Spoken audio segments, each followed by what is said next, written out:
Hi everybody, today we'll talk about how to fix or how to solve emulated on Telegram. To know how to fix or how to solve emulated on Telegram, you should just go to settings. After that, we click apps, default apps, app settings. Here in this page, you will enter to the window or to the app of Telegram. Here in this page of app info, you will click on first stop and you can click OK. Here we'll enter to the window of storage.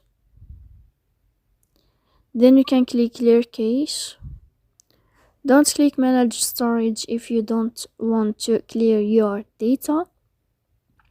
And in the end of all these steps, you can turn off your phone and you can wait a moment to turn on your phone again. So please don't forget to support us by like and subscribe. See you next time in another video, and thank you for watching.